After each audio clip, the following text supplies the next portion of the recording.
When Ryan's when it's time to begin, it's on the Rewind Around with John Pollock and Wai Ting. The A-Team that makes sense of these things we see in the ring every week on TV. It's Rewind Around for Monday night, download it Tuesday morning from the Post Wrestling site. It's Rewind Around for Monday night on USA Now on the John and Wai Take the Mic.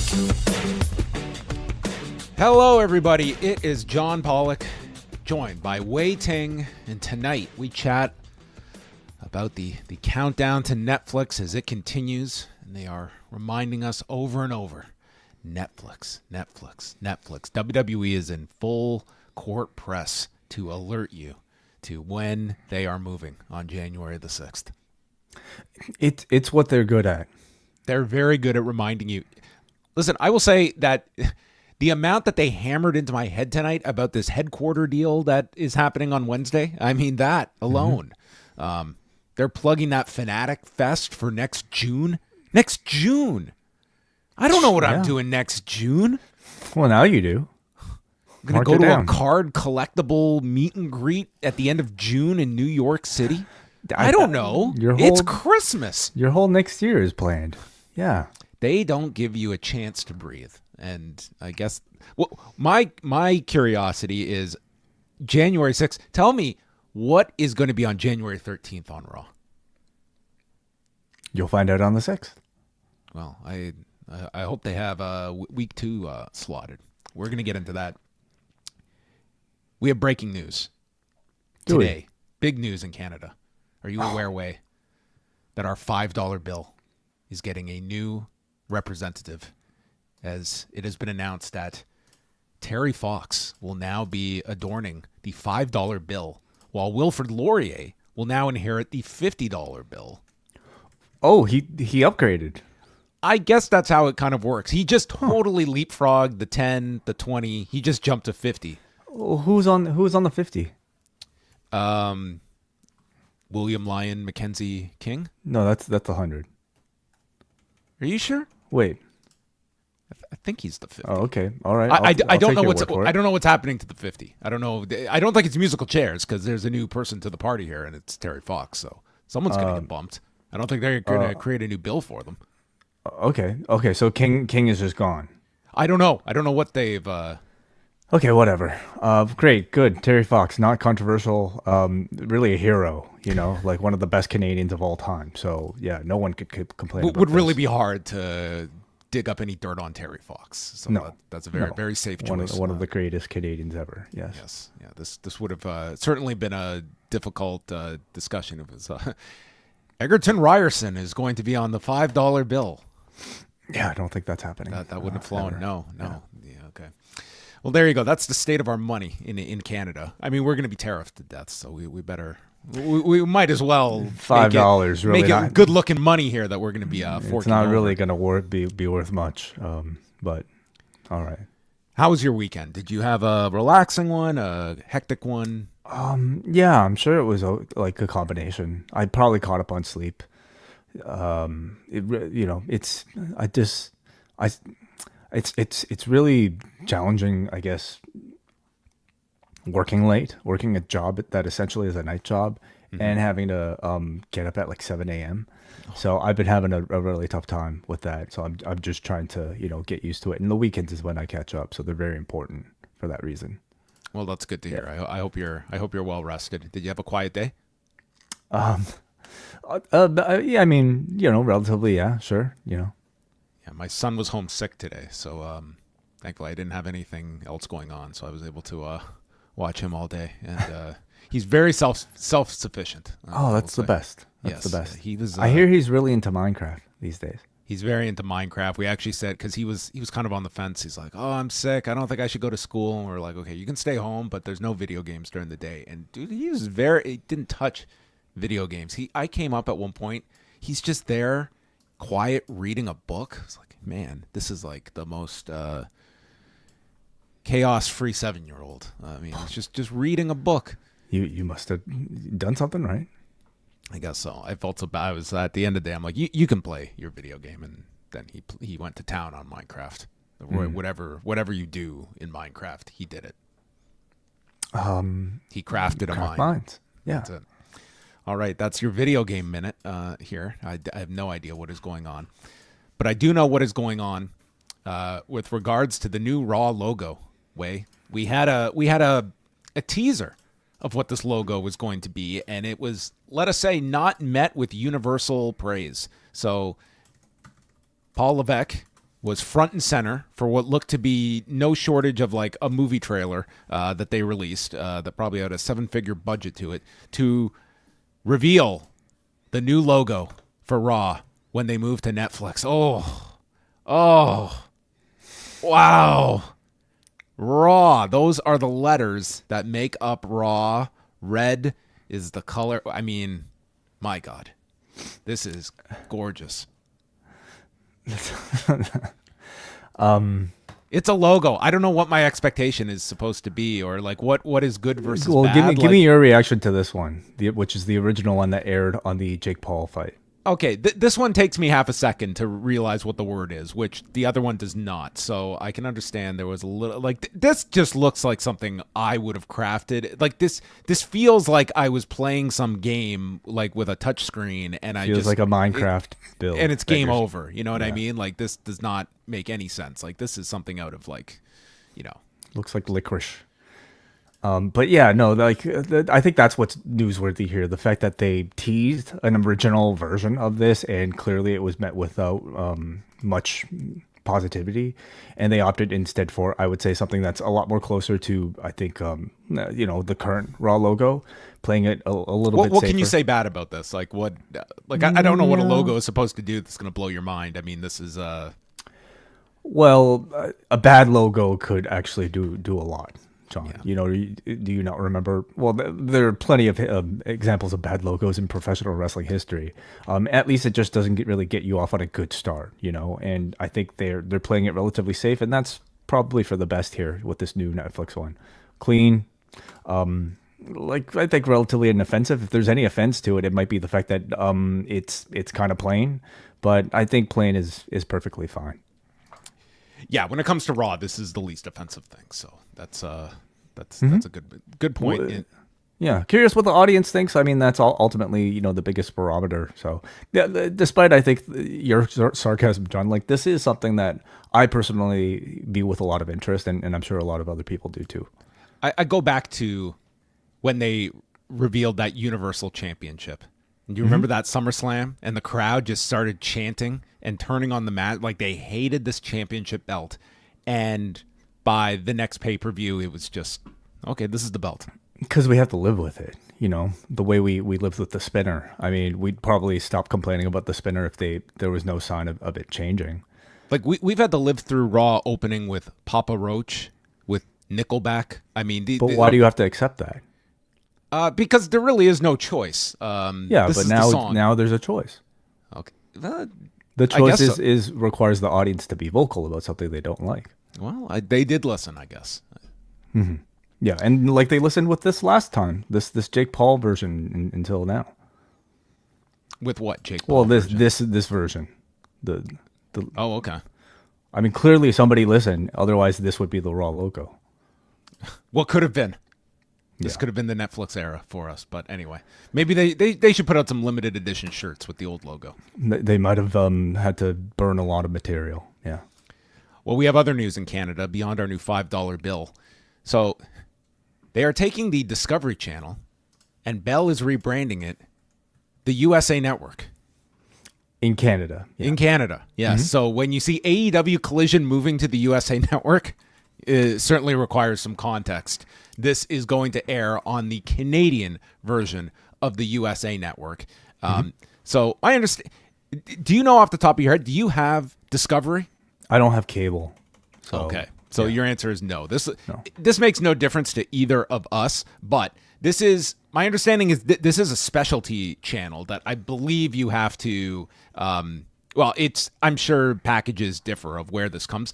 The point being, This is an upgrade from being on TSN Plus, which is where AEW Collision is currently housed. It essentially didn't have a home on cable It wasn't TV. on television up here in Canada, and you had to pay for a streaming service to get Collision and to get Rampage. This deal, there's no announcement of, well, Rampage is going away, so that's your answer right there.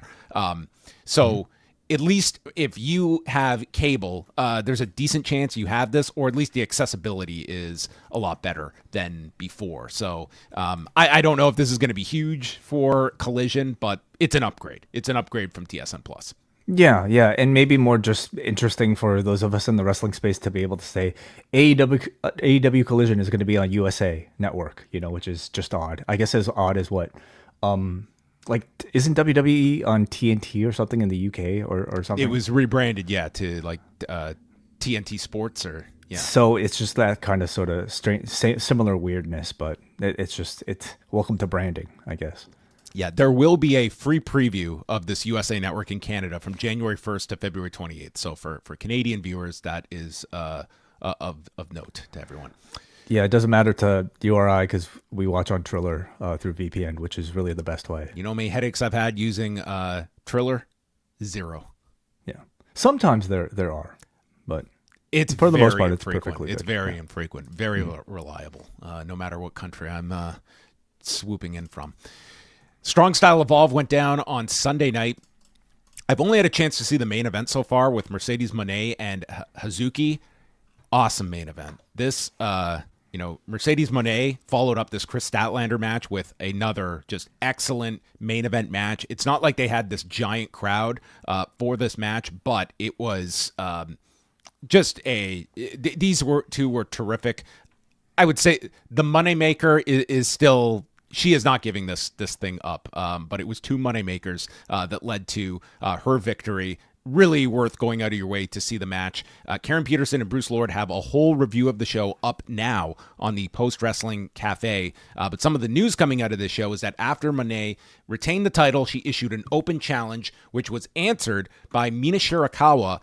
And as of now, at Wrestle Dynasty on January 5th, it will be champion versus champion, because this would be the strong women's champion in Mercedes Moné defending her title against Mina Shirakawa and her British Women's Championship, which she has to defend this weekend on the Rev Pro show in York Hall. So there is the potential she could lose this title before the Tokyo Dome. But that is the latest announcement for January 5th, and Mercedes Moné getting to work the Tokyo Dome in a few weeks. I like Moné versus Shirakawa, just as a match that obviously might cater to both a Japanese and also a North American audience. I think it perfectly fits the bill. It's a match that I think you could have eventually seen on AEW programming even at this point. So it's got sort of like relationship to both, I guess, Stardom and also to AEW audiences as well. So I like it. We also had the Young Bucks emerging on this show to essentially take out LIJ and kind of have this interaction with Jack Perry, and the Bucks proclaiming that they are going to win the IWGP tag titles on January the 5th when they take on Great O'Khan and his tag team partner. And also added to Wrestle Dynasty, they're going to do an 8-man Lucha Gauntlet match with 4 wrestlers from CMLL and 4 from New Japan. And then also we have Willow Nightingale, who qualified on Collision Saturday, taking on Persephone, Athena, and whoever will represent Stardom in the International Women's Cup. So it sounded like this was a very good show, according to Bruce and Karen. So and this one, it's not a pay-per-view, so you just get it with your New Japan World subscription. So I'm going to try and seek out more of the show, but I really enjoyed the main event between Hazuki and Mercedes Moné. I hope they run that one back. I thought that they really clicked. As John mentioned, the review from Bruce and Karen is in the Post Wrestling Cafe right now. If you want to simply look up what matches they recommend, you can go to postwrestling.com and just look at this show description, where they always list their recommended matches to check out from the show. So Bruce and Karen will be, of course, on board for all of our Wrestle Kingdom coverage coming up in January, including a primer right before Wrestle Kingdom. So if you haven't necessarily been keeping up with New Japan, they're going to be doing a show that'll catch all you guys right up, and a lot of extra coverage that weekend. Yeah. Yes, we're going to have plenty that weekend between Wrestle Kingdom and Wrestle Dynasty, and then And then we go right into January the 6th. Oh, yeah. Mm-hmm. The big date. Busy. It was a big day for GCW over the weekend. Highest in the room 3 in LA at the Ukrainian Cultural Center. It was Effie taking on Matt Cardona. And so the scene was Matt Cardona. He was lining up a belt shot on Effie when a disguised individual in a hoodie with a face covering enters the ring and nails Cardona with a bat shot. Effie then pins Cardona after hitting the Rough Rider, and then it is revealed to be Chris Jericho, who hits the Judas effect to Effie and then takes off his shirt, revealing an AEW shirt, which got the natural boos from the crowd. And it was just Jericho giving the middle fingers and then taking out both men with the bat shots and leaving. So a bit of an angle here to build up Final Battle. And I guess the question is if this was just a one-off, that it made sense. Jericho loves doing these types of appearances, and I think Final Battle could certainly use this kind of buzz just on a random Saturday night going into the week of the show. And we'll see if there's any extension to this on the GCW side, or if this was just, a one-night cameo that they had. But obviously enough that they could pull this off, given the recent friction between the two companies. And just a reminder, originally in this match, it was set to be Effie versus Ricky Starks, which Matt Cardona replaced. So just thinking about all of that, I mean, puts Jericho directly in line with Effie as well. Interesting to me to think about. Would you be a little upset if you were Ricky Starks? Of course, yeah. Why am I off these shows when one of our big stars is given the green light to show up on said show? Again, the big question in all of this is when this became a work. By this point, yes, they are working together to promote something. At what point did they start working together? Did it start off as, real animosity? And did it require a Chris Jericho and a Matt Cardona, for instance, to be able to turn this into something that ultimately is better for all the participants, businesses involved, with the exception of Ricky Starks, I guess. But again, who knows how far this extends? Who knows, if other participants that we've been talking about in all this will have a role at any of these shows. This is, of course, promoting Final Battle, but it's also, I'm thinking in some way going to promote the GCW Hammerstein shows as well. Are you interested in this Final Battle show on Friday? Absolutely. I wanted this from the beginning, or at least as soon as these headlines started getting made, it kind of created a perfect situation for both of these brands to work together. Now, we're not talking about GCW and AEW working together. In a way we are, because Cardona versus Jericho is such an AEW program, but I think ROH... And it's also probably an angle that Jericho is steering the ship on this one. And I mean, if he's going to he is I don't know if just your rank and file AEW performer could necessarily push something like this through. I think this is Jericho's story for Final Battle, and this is as much as Athena's title defense is probably going to be a big story coming out of the show. Going in, it is all on Jericho and Cardona that is getting all of the promotion for this to carry this show. Yeah. I hope coming out of the show, people will be talking about, Billy Starks versus Athena as the match. But going into it, you need that extra level of attention that I think a Chris Jericho and now this sort of GCW relationship can provide. So in that sense, I think it's really the best for everybody involved. Certainly ROH is something that you could probably take those chances with in a way that maybe Tony might be a little bit more hesitant to do with an AEW. I think ROH could use this sort of underground type of quote unquote invasion, sort of buzz. Jericho, quite frankly, could really benefit from being involved in something like this, as much as I think his name seems to maybe for a lot of people tarnish a lot that's going on right now. I actually think it's really novel to see somebody of his stature be involved directly in the middle of something that has been talked about so much.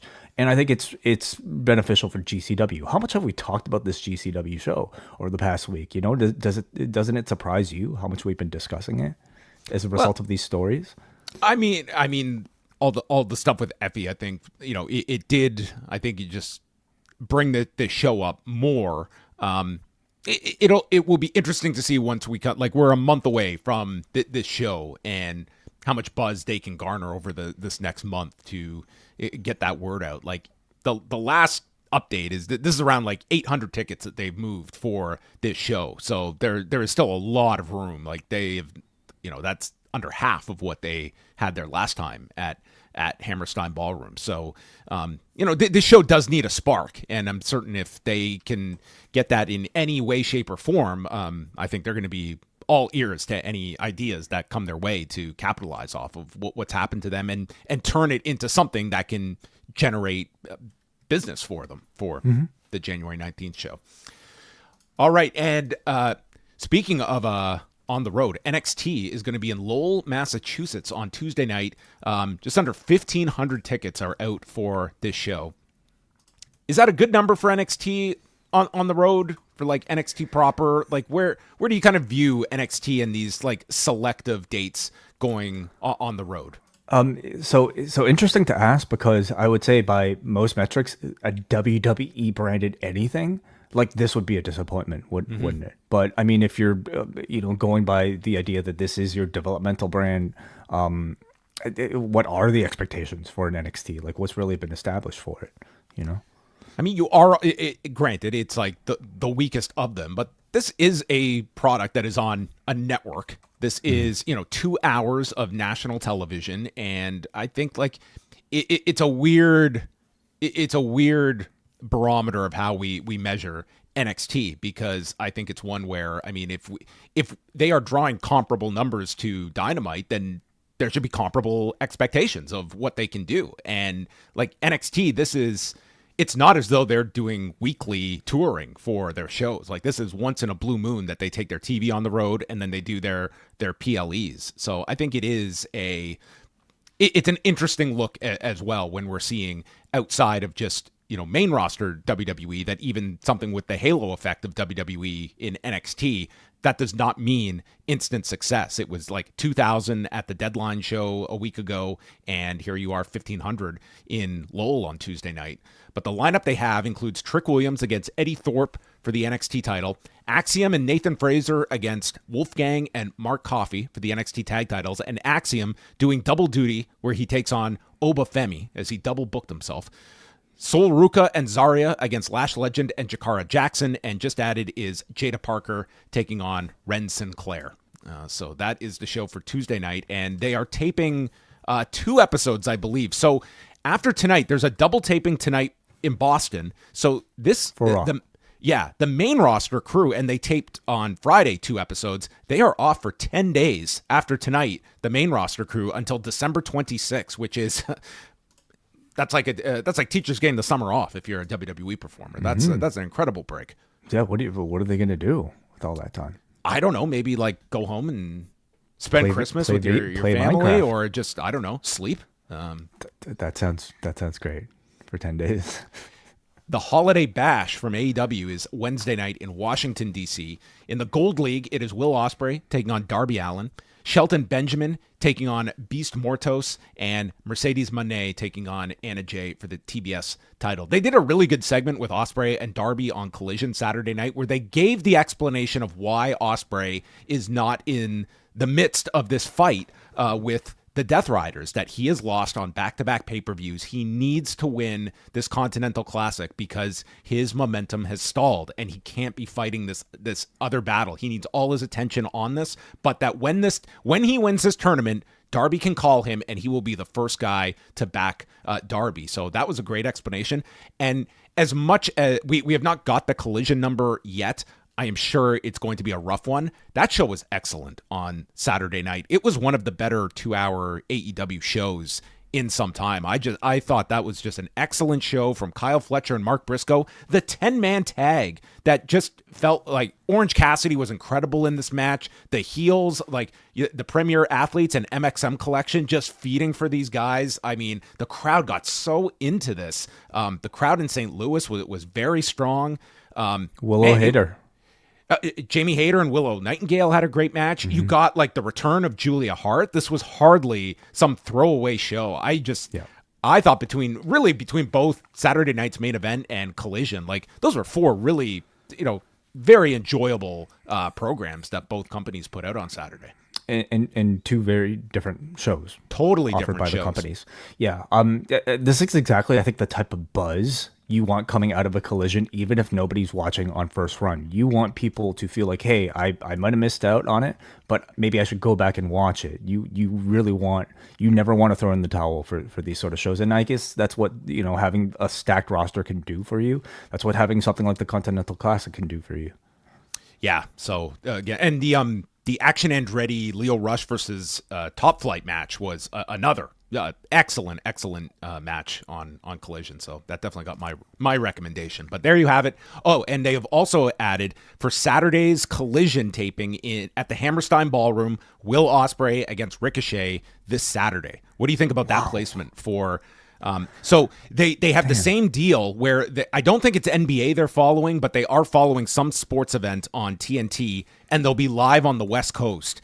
And I don't know, with Ospreay and Ricochet, I guess like this is like that's the big match, I would say, of probably the round robin portion that they are doing on Saturday. And they'll also do Daniel Garcia and Shelton Benjamin Saturday at the Hammerstein Ballroom. I don't know if this is going to pull an audience, but these two at the Hammerstein Ballroom, like the atmosphere should be tremendous. And like this, I could see this really moving some tickets for Hammerstein, depending on what the setup is. I think they're around 1,100 are out so far for Saturday in that ballpark. Okay. Yeah. We got Ospreay versus Darby and Ricochet versus Beast Mortos on Wednesday. So I'm hoping after those matches are done, they can put some good energy towards just drawing attention to Will Ospreay versus Ricochet. I understand that's a hell of a back to like from Wednesday to Saturday. Like those are. But this is just the pace that they booked, isn't it? Like we're almost lucky that we got a week's notice for this one. Otherwise, I think we'd probably find out just days before. At this point, you just kind of ask like, okay, you have an Ospreay versus Ricochet. What's the best time to play that hand? And according to Tony, he thinks like this is the shot in the arm that a Hammerstein might need, and it's probably the most attractive thing that's going to be on that show. Yeah, I guess if you're looking like you needed to get it this week, it was either going to be the Saturday night, or you could have taped it Sunday with the hope that this word of mouth would spread. But that Dynamite's on Christmas Day, and that's going to be a tough one too. Right. But I mean, if there's a match you're going to tune into on Christmas Day, that's probably it. So anyway, that's happening on Saturday night, and you will have tons of coverage this week of all the shows going down. John Cena, ROH Final Battle this week. That is Friday. Yes. Yeah. So you got Friday Final Battle, Saturday Collision, Sunday Dynamite. So 3 nights at Hammerstein. And Kate and Cena will be back on Sunday to talk about both Collision and also Final Battle in a Post Wrestling Cafe exclusive review. All right. And a potential live perspective from John Cena. He might make it out. We won't hold him We'll see. that. He's waiting. He wants to see what the go home TV It's the holiday season. The man's a very busy, employee as well. You should be able to just camp out at the Hammerstein Ballroom. Stay at the New Yorker overnight, and just. I think you should be able to sleep in the Manhattan. The Grand Ballroom. They should just let people camp out there. They should. They actually don't open that portion up to spectators. But if you can find your way up there on an elevator in the dark, press the then button. you are the tourist that gets to check it all out. So work for me. Yeah. Just go up there and hide there all weekend. All right. All of that news, your news, can be found at postwrestling.com. We've got Up Next coming at you Tuesday. Pollock and Thurston, final edition of Pollock and Thurston this year is coming up on Wednesday at 1 Eastern. And we've got Rewinded Dynamite Wednesday night, but I know everyone wants to know when is the season finale for 2024 of the Wellness Policy. It's open calls, open topics, open hearts. that is quite the slogan. Maybe we'll start using that. It is tomorrow, 1 p.m. Eastern time. It is an annual tradition. We just open up the phone lines and hear from you guys. We talk about maybe the year that we've all had. This is the time for reflection, certainly, and the time to open up our hearts. The episode I get nervous. We're going to get ways. I've had an okay year, but I work with this person that is very aggravating. Can you pull up this image? I did a spit take when I scrolled through and saw this. What in God's name is this way?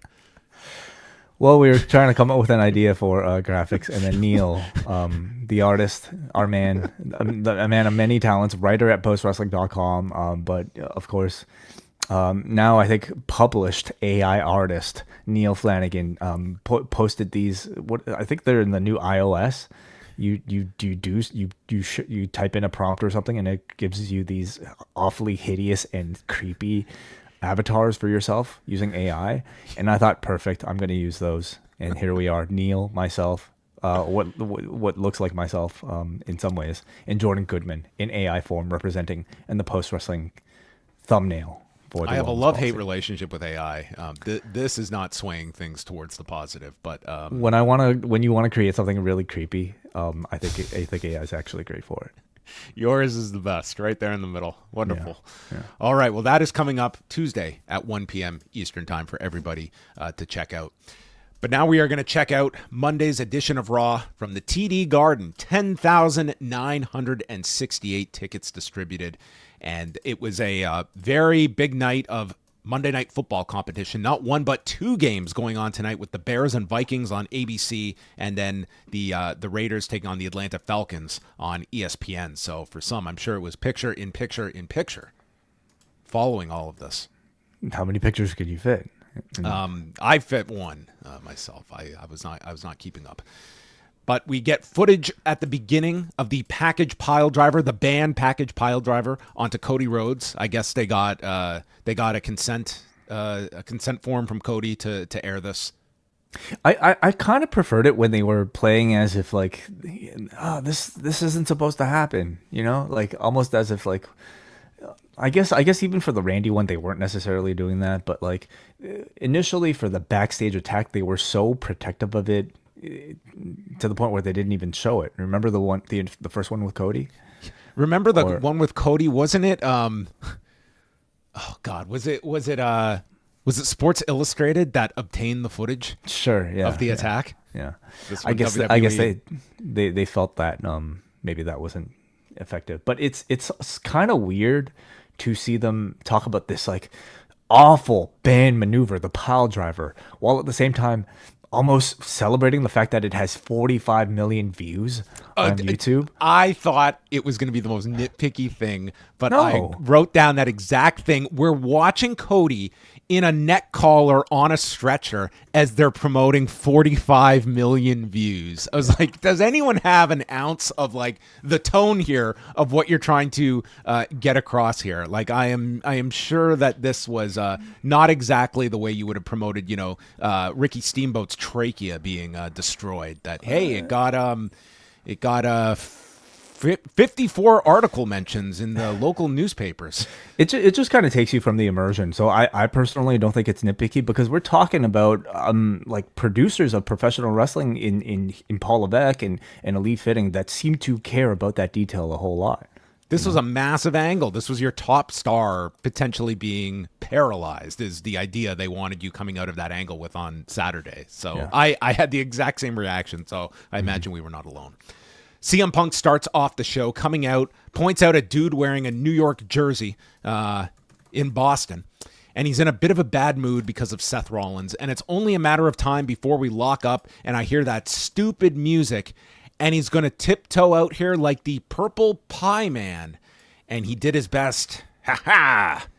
But by the way, so we haven't necessarily pointed it out yet on this podcast, but you know how The Rock has... Finally, The Rock has come back to. Roman has acknowledged me. Cody has. So what do you want to talk about? Night to be alive in Boston. Yeah. I mean, he has been doing this a long time. Has he? Like, yes. Since when? Months. He's been doing it for months. Oh, I guess I haven't noticed. I mean, I wouldn't even be surprised if he did it the odd time in AEW, actually. Is that right? Okay. Yeah, isn't it great to be alive on a Monday night in blank? It's definitely his thing. I guess everyone's got to have their thing. He also, after calling him the Purple Pie Man, said that he's dressed like Liberace and had to like pause and make sure he was not making any kind of homophobic reference, stating that is not an insult. Liberace is cool as hell. Mm-hmm. So he kind of defanged it as an insult, even though it was designed as an insult at the beginning. I get it. Well, he followed it up by saying, just because you dress like Elton John doesn't mean you can be Elton John. He says it, just because you wear sunglasses like Elton John doesn't make you Elton John. And just because you wear wrestling boots doesn't make you CM Punk. You and I are on a collision course. First time I think Collision's been uttered in his mouth in some time. Save that for the theme song. We might isolate that clip. And says, I'm going to give you that wrestling lesson you wanted for free. But I'm going to warn you, the last guy who tried this was Drew McIntyre. Are you tougher than Drew? And there's not enough staples to put you back together once I'm done with you. A good promo here from Punk. And then Rollins appears in the crowd chanting CM Punk's name and comes out, the crowd's chanting, and then he refers to Punk as an asshole. Punk says, you belong in the stands with the rest of the fans, which I thought was quite the heel line here. And Rollins just ran with it. He's like, I'm not embarrassed to be with the people, and said, I'll always be a fan. I put this company on my back after you left and made it stronger than ever. And I've got more WrestleMania main events than you ever will. That's a fact, Phil. And that's it. Punk is not going to be called by his given name, and they brawl, and they had a hell of a brawl. You had the refs and producers out, multiple pull-aparts. They kept going back. They went into the crowd, and the audience was going nuts for this. Really great segment, and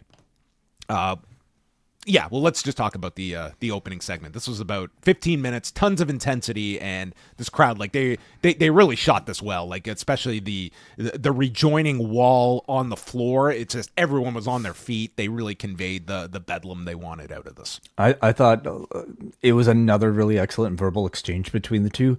I think at this point, neither are overtly heel or babyface. As we would see with Seth Rollins a little later on, I think we're still very much to think of him as a babyface, just with a different perspective. And certainly when it comes to CM Punk, it's very easy to build hatred just via differing perspectives.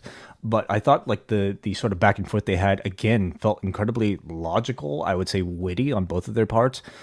Good point, counterpoint, and completely believable. You know, they everything that these two have done together so far, dating back to even the beginning of this year when they first had some of their exchanges, everything's been excellent. You know what, and if whether it's writing or if it's just the two of them getting together in a room and coming up with these lines, whoever's coming up with the dialogue, I mean, they're doing a fantastic job of creating something that feels very believable and also very compelling. So, you know, Punk is like already onto like a second really, really excellent feud after the Drew one.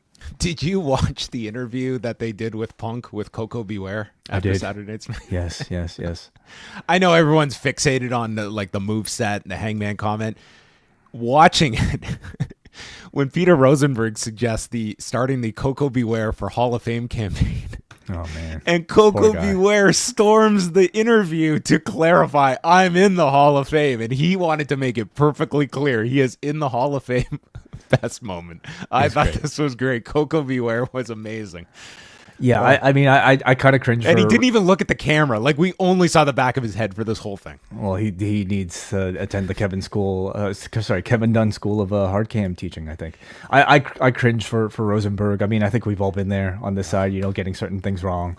But rarely have we gotten the thing wrong about the guy who's actually in the He got fact-checked in real time. Yeah. Oh. By Coco, but good for him. Good for I thought Coco that was Beware. amazing. Yeah.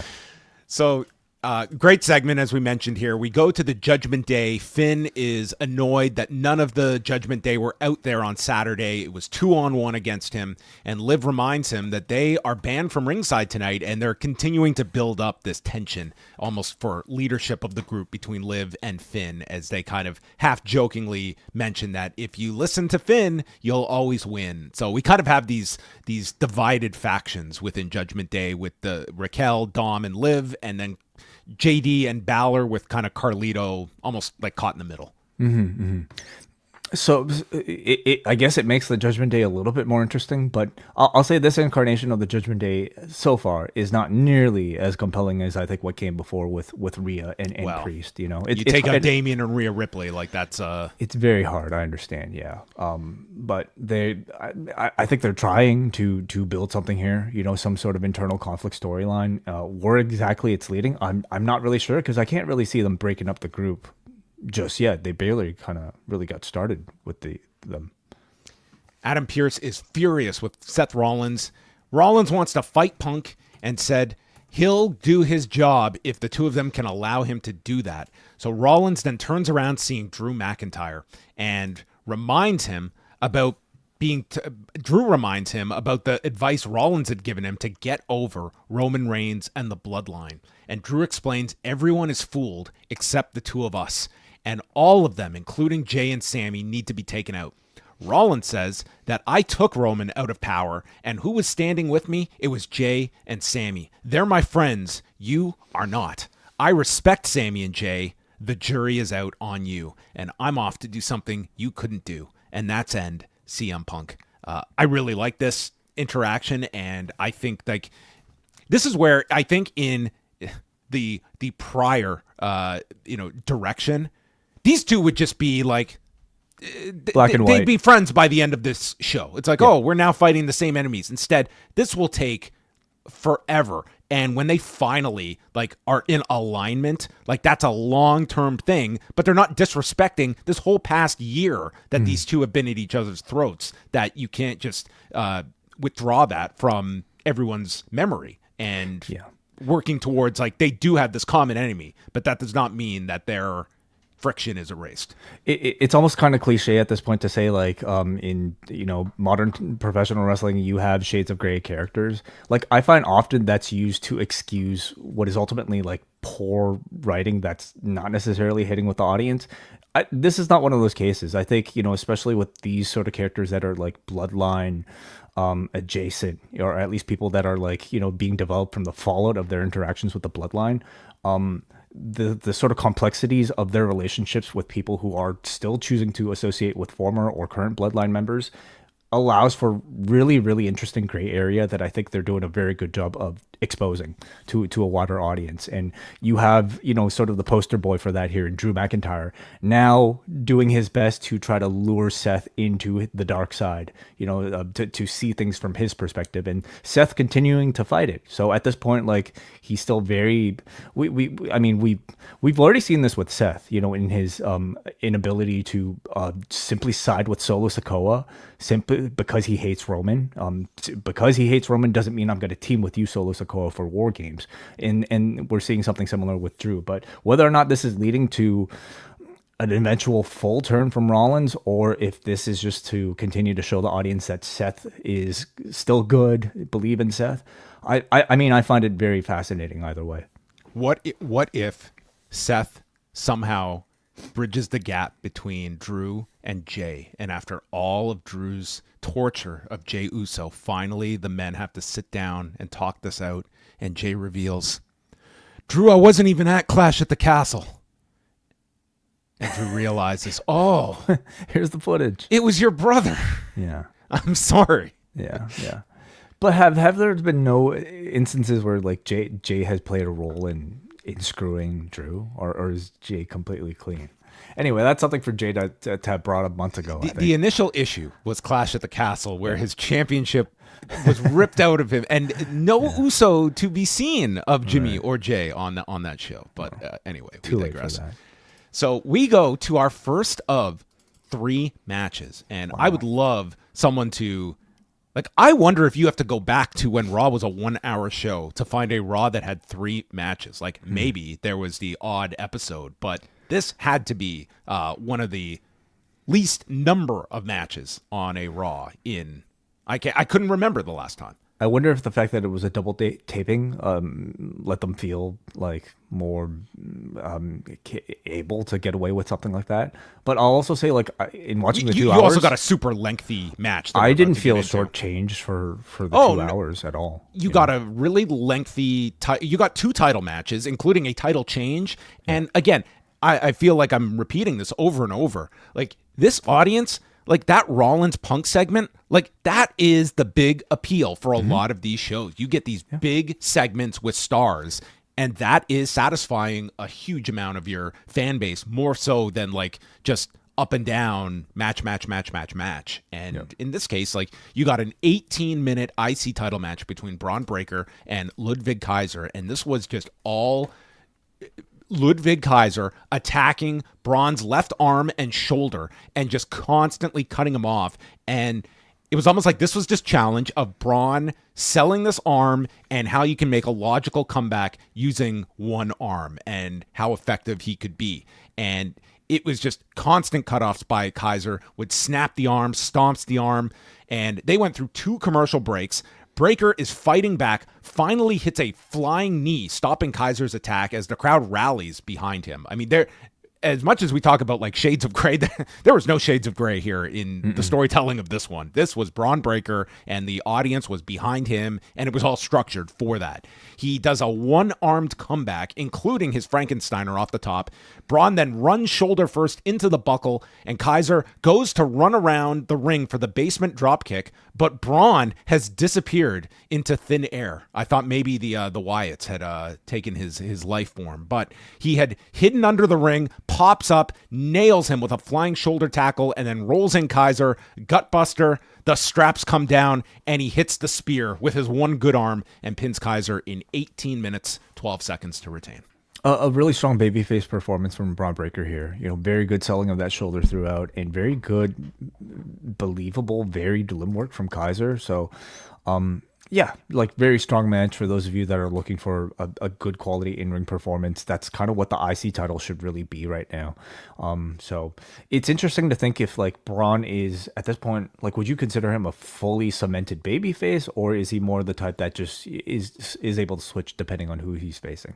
I think more the latter. I think that there's the obvious showdown with Sheamus, and for that, like, his role will be better suited as kind of the young like Punk that, right. You want him to play that role. But I think it's one where you can shift, and it doesn't feel so jarring to do that with him. Because he's just cool. Like, he's so cool that you want to cheer for him anyway. But if it's against, somebody with a better sort of narrative that you feel sympathy for, like a Sheamus, you're probably going to cheer for Sheamus. But that's what makes somebody like Bron such a capable champion.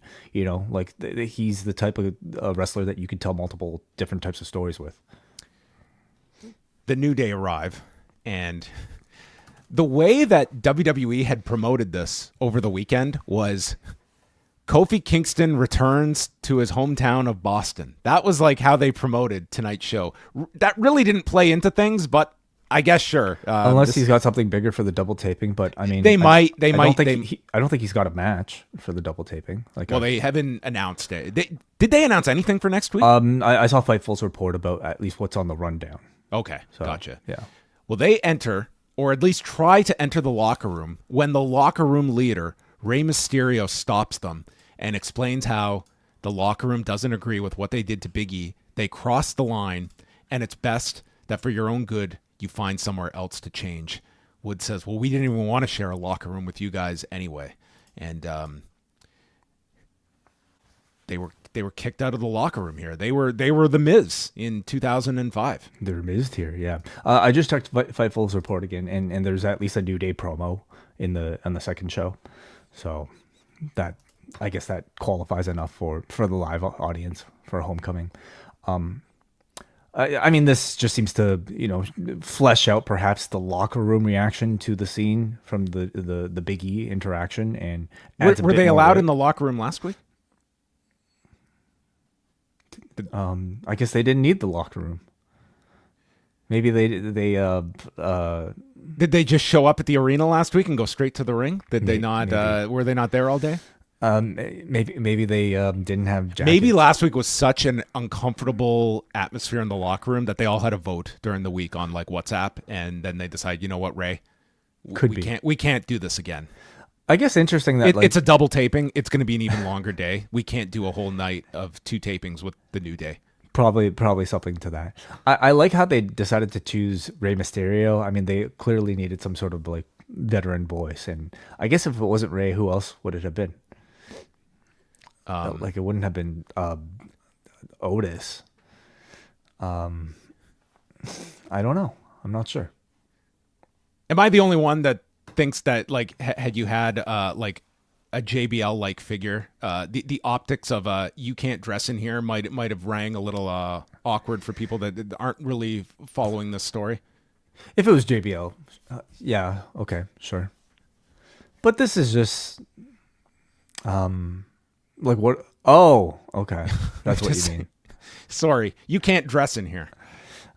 Given the storyline, I mean, I understand what they were going for here. My question is, what were they exactly here for? I mean, what were... Tonight, nothing. But again, for a double taping, they were here to put their jackets down and change into whatever gear they were going to walk out to the ring with to do their promo. Well, we'll see if they're welcomed back into the locker room next week. Yeah. Then, just because they were in Boston, they reminded us that 26 years ago, WrestleMania was here, and we got still shots of WrestleMania 14. All right. Just to remind people. Quick. Yeah, hey, Canada, watch this on the network while you have the chance. Well, WrestleManias will show up, won't they? I guess so. I guess so. And that is when Cody was decapitated and 45 million people tuned in for his cervical swelling and axial compression, which the scans were negative for a fracture. Man, they're really digging into like whatever medical books or just their WebMD Googling here to really try to come up with these, I don't know, interesting sounding injuries. Yes, he suffered a Curtis axial compression. Sure. And cervical swelling. Yeah. Does that mean bruise? Cervical swelling? I guess so, but in your neck? It's not good. Yeah. Could be worse. I mean, there was no fracture. That's good. Sure. Yeah. They couldn't really do a fracture angle after you've just done all this stuff with Big E. I mean, that would be kind of a... Yeah. No, and swelling broken neck bad. Is not a 3-week turnaround either, even for Cody. You want to give the impression that they were very close to a fracture. Yes. What could happen next time now that this weakened neck could be hit with this package pile driver again? Yeah. The War Raiders, we got a video for them. They are going to go to war tonight, hence their name, and they go over all of their injuries. Eric mentions not having enough strength to carry his son, and their careers should have ended, but they didn't. And Ivar walked out of the hospital. Eric held his son, and the Judgment Day cheated them out of the titles, and every match could be their last, and they need to prove to their children that all the damage was worth it. I don't know if Ivar has kids. They said it. Okay, Eric has two said kids. for his kid. Okay, yeah. Eric was the one who said to tell his kids that the damage was worth it. I guess that means for Ivar, he's like, it was worth it for me. Well, he's Uncle Ivar. Ivar. So he's got people to, he wants to inspire them too. Yeah. It was a good serious promo from the War Raiders. Come on, watch Wai. myself. This time it felt like they were the least Viking that I feel like I've seen them in quite some time. And I think the attempt this entire time, especially in the promo like this, is to really just kind of present them as these like more tough, like biker, like type of badass dudes, I guess. Yeah. With real relatable things to fight for. Like if Kane was reimagined as a biker with this red glow. Oh yeah, sure. Like and real relatable things to fight for, like being able to hold your newborn son. So we'll talk a little bit more about like their development on this show, but I think they're headed in the right direction. But man, is it too late? That's the question. The second Eric and Ivar came out and Eric's kids were not in the front row, it's like, we're getting a title change. He knows the curse. Yeah. Kathy Kelly speaks with Adam Pearce, who confirms that CM Punk will face Seth Rollins on January the 6th on the first Netflix show. This will be Punk's, I guess, what do we call that? Do we consider Netflix TV for the sake of this argument? I think so. Yeah. This will be Punk's first TV match since coming back to WWE, because he has only done PLEs, and he did 2 house shows a year ago against Dominic. So this will be, granted, he was hurt for a large chunk of that, but I think between this and Roman Reigns and Solo Sikoa, like, I'm sure they're going to add more to this, but I think for marquee matches, again, I would hold off on like build up like week 2, week 3 as well. Like, I think we're good for this one, and you're going to probably do Cena on that show. Cody should be on that show. Liv and Rhea, they did not. They specifically did not give a date, and that would be like my main event week 2. Like, sometimes WWE, they load up that first week so much, and I think you should spread it. Like, there is only so much that, like, these 2 matches, that's going to cap out how many people are tuning in for this, and it's just the novelty of the first show. I think we're pretty good. For I think they've got enough, between Cena, just the fanfare surrounding Netflix, Cena, and these two, let's just say it, like PLE level, maybe even WrestleMania level matches. That's more than Rollins enough of and a draw. Punk, absolutely. That was going to be WrestleMania. Where would you place Tribal Combat, and where would you place Punk versus Rollins on the show? Well, I mean, this is probably going 3 hours. I mean, you're going to say. Do you start the show off with any of them, or do you put them more in the middle? Keep in mind the nature of Netflix, though, and the nature of people sampling the show.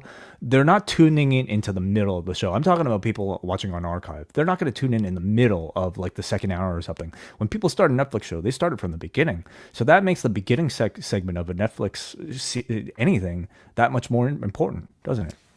Yeah, but you also want these people that are tuning in that night to be staying for as long as possible. Right. So do you bookend the show, or do you put one of these matches? Well, let me ask you this: Is there any potential that Paul Levesque is not starting off this show on Netflix? No, there is no way not. that is not right. the face of God that will be adorning the Intuit Dome to welcome us to his domain. There's no way that is not how the show starts. But what do you put on after Levesque? Stephanie. Okay. Just get the whole walkout, the whole family. Linda? No. I could see Levesque at least coming in and doing welcome to whatever. Welcome to Netflix or whatever. But then I could see them the going WWE was launched 2 years ago under my watch. I could see them going right to Punk and Rollins, They could start off with something really big. Yeah. The whole structuring of that show will be really interesting to see. It's one thing to watch Saturday night's main event and how they catered that. Netflix is going to be that times 10. Yeah, I think it's going to be very interesting, just the whole structure of that show. Raquel Rodriguez is out with Liv and Dominic. So Dominic tries to speak over the boos, and now Liv is yelling into a megaphone. Did she grab it from a Hall of Famer on Saturday? I mean, they should have done something together. Maybe he could have passed the torch down to her. But this could work as a heel. I like it, gimmick. Especially because with the crowd shouting over Dominic, it makes perfect sense. Yeah. Rhea interrupts them and basically states, "It's official. I'm the number one contender, and I will be the new women's champion, and you'll be left with your little chicken tender slut." Chicken tender slut. Are we already on Netflix here? Man, I don't think I've heard that one on TV before. Yeah, I found this to be quite a demeaning term to be utilizing. Very offended. Yeah, really set things back. Chicken tender decades. Slut. And Joe Tessitore says that Liv Morgan will defend this title at some point. So the fact that they could have. We're presuming it's the second week on Netflix. It should be, and to be quite honest, I would not be throwing out another date for people to exactly. Be it shows restraint in making sure that they're not giving too much information to their audience, too many dates at one time. Yeah, agreed. Jackie then tries to speak with Rollins, but he's interrupted because Zayn attacks Drew McIntyre, and there's a pull apart where I'm pretty sure Drew threatens to, quote, put him in a box. WrestleMania, put him in a box match. We'll see. So a legit coffin match. So I thought after Saturday, this was already a pretty conclusive end. They are what was Sammy so upset about here? Lost. Clean loss, dude. This was very clean. This is just a sore sport. Yeah, really. So they're gonna milk this for one more match. It's happening actually probably right now at the taping. It was on the rundown at least. So we'll see if Drew actually puts Sammy out for good this time, like I suspected he would on Saturday, or because I don't see them doing it 50-50 for this one. They shouldn't be. I would. No. It was part of you put someone over strong. Don't muddy it. But you could also argue if we were coming back with this 2 days later, maybe we could have been less. He's really going to beat him this time. I guess so.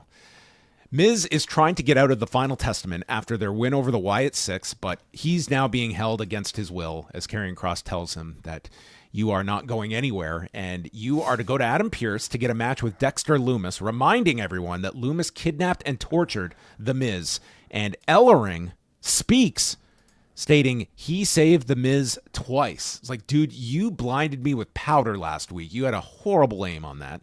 And it leads to Ellering informing him that you owe me.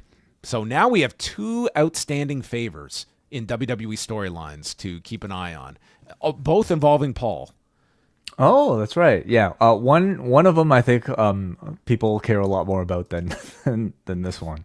Oh. All right. But hey, imagine CM Punk ends up with his new wise man, Paul Ellering. Sure. The father of Chicago greatness, from the Road Warriors to Phil. That's right. Yes. Okay. I'm definitely starting to really enjoy Karrion Kross in this role. For one, like, first of all, look at this look. Okay, come on, isn't this awesome? I mean, how many animals died for this jacket? Well, he did make a crack about Kraven the Hunter and how I guess like he won't be a flop. I mean, I'm kind of butchering it, but he did make reference to it.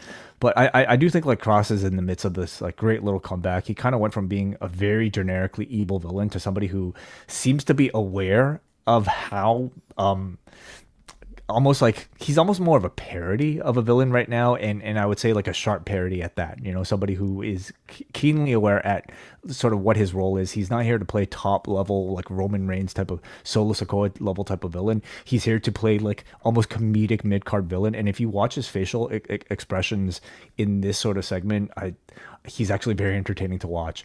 And now having the Miz sort of play this like almost like a Larry David type of guy who like thinks he's like here for one reason, and suddenly like the joke's on him. He's like trapped now in the Final Testament. I think is pretty hilarious. Well, I think that's the tone they should be going for with this group. Lean into it. They should have like the tuba music and everything. Raquel Rodriguez has just been hanging out this whole time without a megaphone with Zoey Stark and Kayden Carter for the continuation of our women's Intercontinental title tournament. The winner of this match will face Dakota Kai.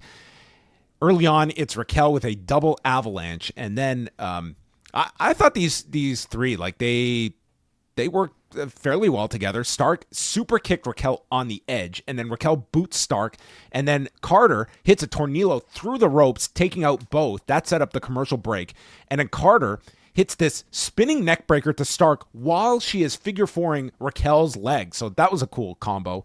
And then Raquel's knee is driven into the apron. Stark hits a high cross to the floor, and then after Carter is hit with a German as Stark ascends the turnbuckle, there is a fallaway slam and twisting elbow from Raquel, setting up a Tejana bomb, but Zoey cuts that off with a missile drop kick, sending Raquel to the floor, and then it's just got to hit that landing, and she goes for the Z360 and slipped, but managed it.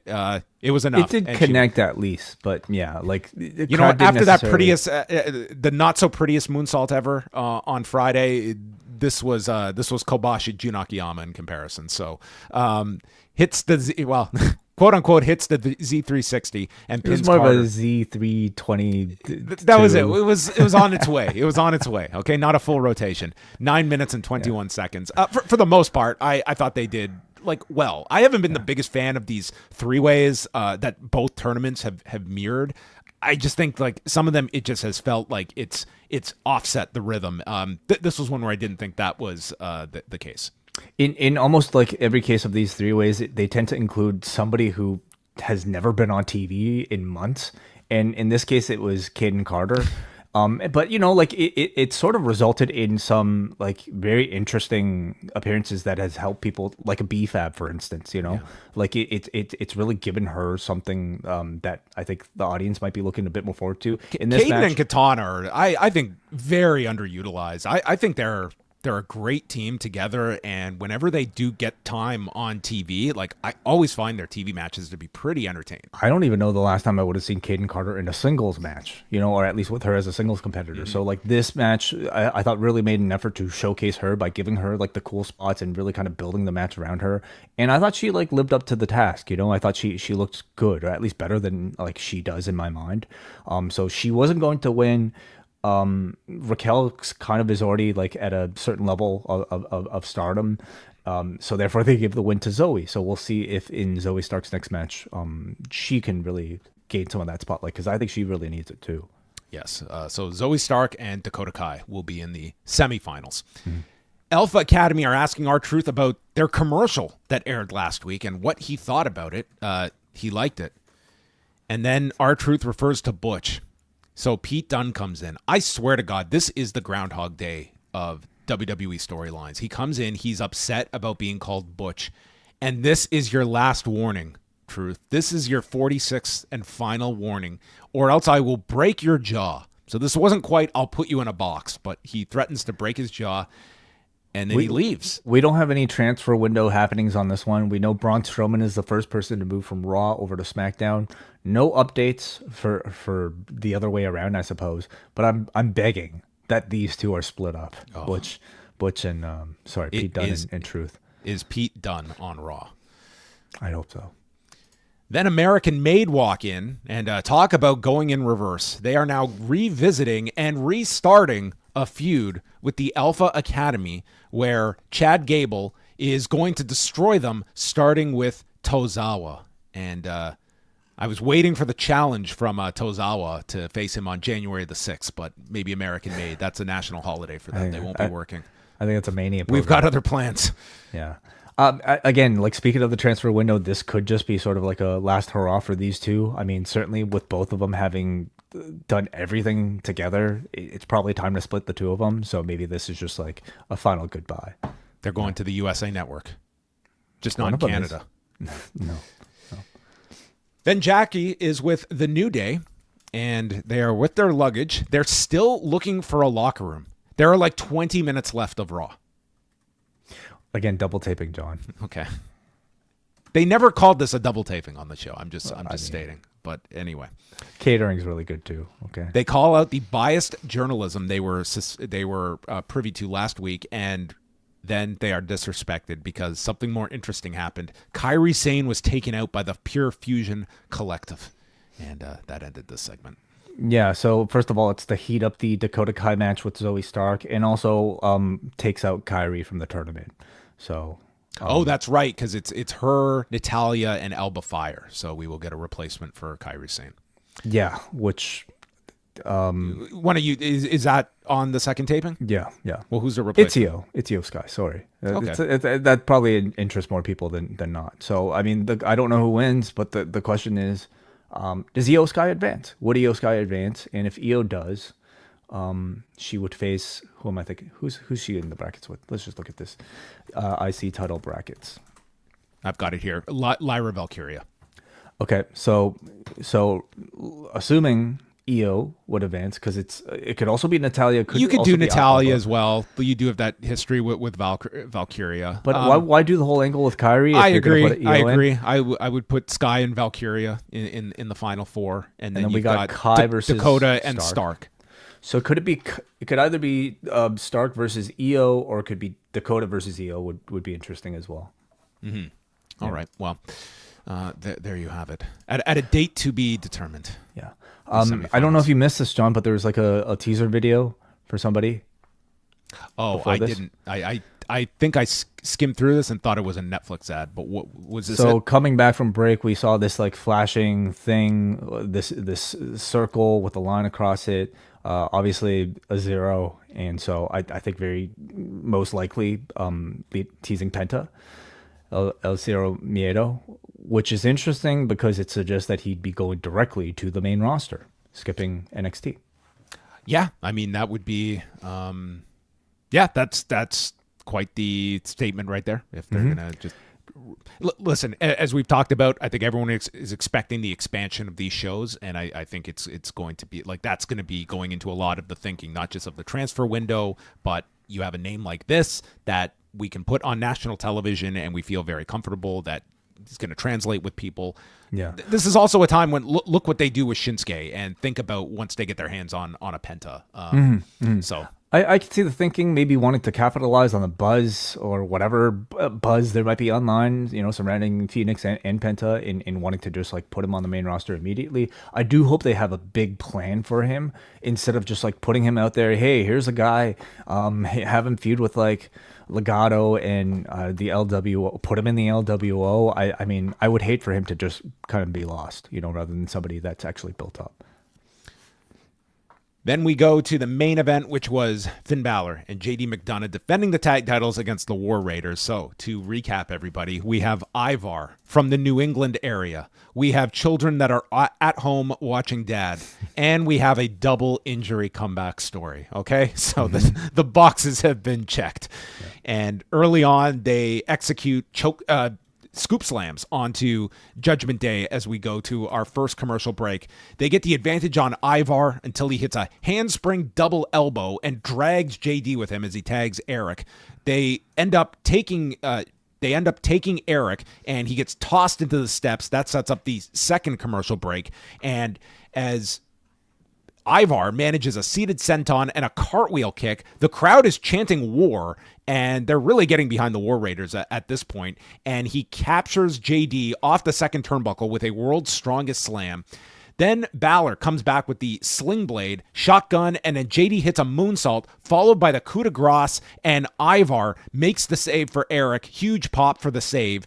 And we have like a minute to go as Balor calls for a chair. JD goes to get the chair, which distracts the referee. So Balor goes to grab his own chair, but it is being held. It's like, what's going on here? And there is our timekeeper, Damian Priest, in disguise. I hope he was there the whole show, just in a hoodie, and holds on to the chair, and it sends Balor back into the ring to get hit by the War Machine, and the War Raiders win the tag titles. We got about 10 seconds of pyro, and boom, off the air. There is no overrun on the USA Network for these guys. No, I guess just a few more weeks of this. Oh, next month we would have got a half-hour celebration. Oh, they could go as long as they want, I suppose. Yeah. I thought it was a really good match with very strong crowd reactions. They really got into them at the end. Like, this was, and they I thought did a very good job with the video early on and kind of setting things up where you could anticipate the title change. It honestly really surprised me because even after the video, I didn't necessarily think that would have been enough to get the crowd this much on the War Raider side. But I think it also tells you how good the match was in ring, you know, for the audience to react this strongly. I thought JD and Balor were awesome here with their pace of action and everything they hit almost perfectly. It gave you like Ivar at his best, you know, which is like his ability to do that sort of like big man agile stuff that they saved for the very end. In terms of booking, I kind of find this to feel kind of like the Motor City Machine Guns win, in that you have an act going for the titles and winning the titles that's not exactly over, but they're using the championship win in order to instigate some sort of storyline, some sort of buzz surrounding them, in the hopes that it reinvigorates the tag team division, which I think it's the Motor City Machine Guns winning has done for the SmackDown division, for instance. So we'll see if it works for the Raw side of things. All right. So here's the non-spoiler match listings for next week's Raw, which is being taped tonight in Boston. You have Drew McIntyre against Sami Zayn, Damian Priest against Dominic Mysterio, the Intercontinental title tournament that we just went over with Natalya, Elba Fire, and Io Sky, Chad Gable against Akira Tozawa, The Miz versus Dexter Lumis, and The New Day will appear on the show as well. So there you go. That is the, we're counting down. We have 2 more 2-hour editions of Raw. Yeah, for us though, next week is going to be our last one, because we instead of covering Raw on the 30th of December, we're actually going to be doing our best and worst of show in the Post Wrestling Cafe. Yes, so all of that is coming up, and a reminder that yes, the best and worst of show that drops December the 30th on the Post Wrestling Cafe for all members there. So we have a big end of the year coming up. Of course, the Christmas show will be dropping on Christmas Eve, and we will remind everyone that the deadline to get your jingles in is next Monday, December 23rd. You can submit your jingles at forum.postwrestling.com. Make them unique, make them funny, however you would like to do it. The gamut is open for all entries over at forum.postwrestling.com. And on that Christmas show, John and I will actually be announcing some big changes coming to the Post Wrestling Network and our format of how we do these shows on Mondays, Wednesdays, and Fridays. So a lot of big changes coming to our free feed and also the Post Wrestling Cafe. But if you sign up right now at postwrestlingcafe.com, it gives you 30 days access, which includes basically our busiest month of the year, busier than even WrestleMania weekend, because the beginning of January, we got our Wrestle Kingdom and Wrestle Dynasty reviews. We've got, of course, the Raw on Netflix debut, and also the AEW on Max debut. We've got the return of MCU later. We've got really just a whole bunch of stuff. We're never ever stopping. We're never this is our lives. Yeah, and the real countdown until Dark Side of the Cage. I mean, all eyes are on Dark Side of the Cage as well in January. So we're still coming up with some ideas for that as well. So all of that, you can go support the site, postwrestlingcafe.com. It's a packed next 30 days that are coming up. So tune into that. Let's go to some super chats here, and we got one here from Devin, who wanted to send $10. Thank you, as always, for the support, Devin. He says, the last Raw to only have 3 matches was the June 27th, 2005 episode, the night after Vengeance. The main event was Hogan, Cena, and HBK versus Jericho, Christian, and Tomko.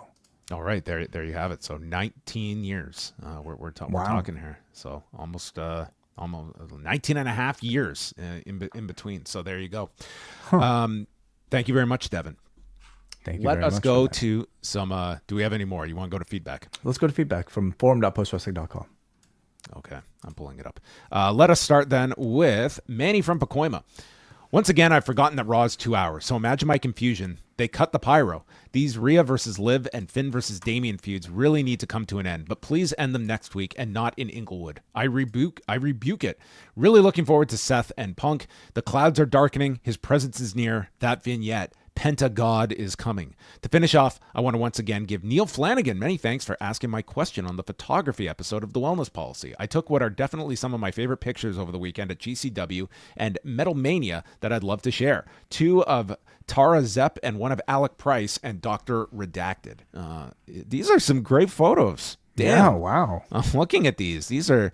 Listen, I see some photos at shows. These are high quality, man. Manny from Pacoima, not messing around when he goes to these shows. Maybe coming to an indie show near you in the Southern California area. Thank you very much for sharing those, Manny. And again, just a reminder: the Wellness Policy returns tomorrow, 1 p.m. Eastern Time, on YouTube/Post Wrestling, and you can maybe ask your questions about photography or anything then. Let's go to Jake from the Windy City, who says, what a main event we had tonight with the War Raiders winning the tag titles, feeling like a huge moment. Tessator made a big point out of the idea that the Judgment Day were rather horrible champions who never defended the belts. Ivar getting the win as the hometown star was a good choice, and the match worked. Wonderful stuff with the title change that needed to happen. I love the way the Punk Rollins match was added to the Netflix premiere, as the show is instantly feeling bigger with those two trying to tear each other apart. Again, 2-hour runtime, as the show never felt like it was dragging in the slightest. It's good to see for any show, and made it with the title change feeling rather nice. And finally, how's this for an on this day in history? 14 years ago, when Anthony Showtime's Pettis ran off the WEC cage like a ninja and kicked Benson Henderson's head in. Seeing that highlight online again today still gives me goosebumps. WEC was a great time. Oh, the Showtime kick is 14 years old. Fuck. Yeah. That was the awful. Final show. Thanks. That Jake. was like, it was not just like one of the most spectacular maneuvers that we've ever seen in a cage, but it was literally the deciding factor in the fight. Like, this thing was even, not just into this final round, this final minute. It was like you could have gone either way. This did not end the fight, but this was the deciding moment that clinched the decision for Anthony Pettis. So it's like the drama was incredible. And I mean, just the amount of, like, could you imagine like how many times trying this just would not have worked for you? And it did. Incredible. In like the greatest stage, and he wins this is a 5-round fight. He wins and is the final WEC lightweight champion. Yeah, one of the greatest MMA highlights of all time. Mm-hmm. Yeah, incredible. And both would go on to become UFC lightweight champions. Mm-hmm. So there you have it. Let's go to one more super chat here from Painkiller, who sends £1.99. He asks, could Post ever buy the Law's review away episodes? I mean, they're not hard for people to find. It's not something... I'm going to say the answer might actually be yes, but what the better question is, like, why would we? Like, why would we? You know, it's not like it's out there, like, for people who want to listen to it. I don't know how much I personally want to listen to any of those, or want like any like who wants recordings of themselves from like 15 years ago, like before, older than the Showtime kick, you know, out there. I mean, thank you, first of all, for the interest, but I think we just moved on. So, yeah. The last one here is Brian from New Jersey. Nice self-contained story for the War Raiders within this episode, from the brink of death to World Tag Team Champions. No mention of the comedy segments with the Street Profits. That was a different brink of death. Nice mix of talent intersecting with Punk, Rollins, McIntyre, and Zayn, though that kind of leaves Gunther as an afterthought, at least this week. Haven't checked to see if he's on next week. Yeah, I mean, I guess they're still selling this injury with Jey Uso after the attack by Drew last week. And yeah, you didn't have Gunther on the show. But I mean, again, on these shows, like, you don't need to be... The focus is Netflix right now. That's it. And you don't need to be shoehorning every single person onto every episode in this 2-hour format. This show was not lacking for stars, and it felt like a very complete show. And you got a lot of different focus, rather than having to, like, your champion's off for a week, but you could do a tape segment next week, or you hold them off for the 30th. Whenever it's, you have that direction that is for him. I'm sure he will be featured prominently on that first Netflix show. All right, that's going to wrap up the show, but thanks again to everyone for joining us. Tune into The Wellness Policy Tuesday at 1 p.m. Eastern Time, and then we're coming back. Pollock and Thurston on Wednesday at 1 Eastern. Rewind to Dynamite, and then... up next, tomorrow night, the return of Davey Portman. Yes. Did he return to Canada without any headaches, without any problems? It is Davey, so there must be a story in terms of him navigating his way back to the 416. More importantly... I want to hear about Braden Harrington's trip from Scarborough, okay? Jesus. It sounded like the man had quite the time leaving Fairview Mall tonight. I mean, it's never easy when it comes to those two, getting from point A to point B, whether it be on airplanes or from a mall to safety. The VDE reunite tomorrow on Up Next. All right, so check out all of that. Thanks, everyone, for tuning in tonight, and we'll speak with you later on this week.